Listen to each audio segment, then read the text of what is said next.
তওবা কবুল হওয়ার আলামত কি জানেন? তওবা কবুল করেছে আল্লাহ, এটার লক্ষণ কি বুঝবেন কেমনে? আপনি যে গুনাহের উপরে তওবা করেছেন, যে পাপের উপরে তওবা করেছেন, ওই গুনাহ আর আপনার মজা লাগে না, ওই পাপ আপনার আর মজা লাগে না, ওই গুনাহের দিকে আর মন যায় না, ওই গুনাহ আপনার দ্বারা আর হয় না, হচ্ছে না, তাহলে আপনি কনফার্ম হতে পারবেন আল্লাহ তাআলা আপনার তওবাকে কবুল করেছেন। সুবহানাল্লাহ। শবে কদরে যত পারেন সলাতুল হাজত পড়বেন। সলাতুল হাজত মানে জরুরত, সবার জরুরত আছে বান্দা বান্দির। হ্যাঁ, তারপরে সলাতুত তাসবিহ, এটা আবার 4 রাকাত।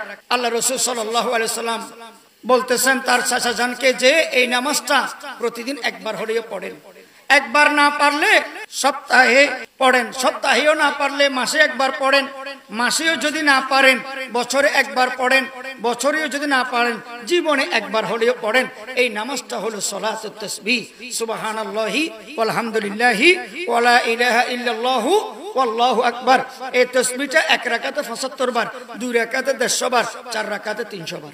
নিয়ত বাঁধার পরে সানা পড়বেন, এরপরে 15 বার, মানে প্রথম একটু বেশি, প্রথমবার একটু বেশি 15 বার।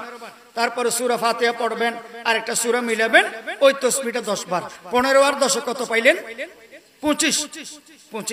রুকুতে গিয়ে রুকুর তাসবিহ আগে পড়বেন, তারপরে 10 বার। 25 আর 10 কত? 35। হ্যাঁ, রুকু থেকে উঠবেন, রব্বানা লাকাল হামদ বলার পরে 10 বার, কত হলো? 45। সিজদে গিয়ে সিজদের তাসবিহ পড়ার পরে 10 বার, কত হলো? 55। প্রথম সিজদে থেকে সোজা হয়ে বসবেন, এই বসা অবস্থায় 10 বার, 65।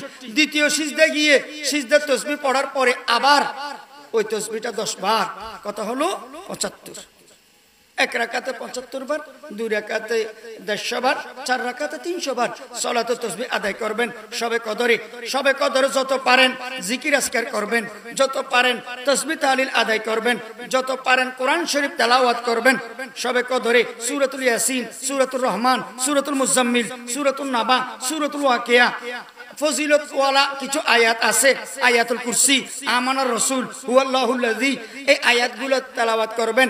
দুরূদ শরীফ পড়বেন, আল্লাহ রাসূলের শানে লাইলাতুল কদরে দুরূদ শরীফ যত পারেন করবেন, পড়বেন, এবং কবর জিয়ারত করবেন। কবরস্থানে যেতে না পারলেও মসজিদ থেকে বা ঘর থেকে কবর জিয়ারত করবেন, মুরব্বিদের আত্মার মাগফিরাত কামনায় দোয়া করবেন।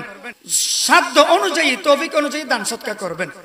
রুটি, হালুয়া, জিলাপি, বিরিয়ানি, পোলাও, এগুলো নিয়ে অনেক জায়গায় কারাকারি, মারামারি, ফাড়াফাড়ি, আহা, ইবাদত নাই, আমল নাই, কিচ্ছু নাই, আছে শুধু ওই রুটি আর হালুয়া নিয়ে দৌড়াদৌড়ি। আল্লাহ তাআলা এই সমস্ত বেহুদা কাজ থেকে আমাদেরকে হেফাজত করুন, বলেন আমিন।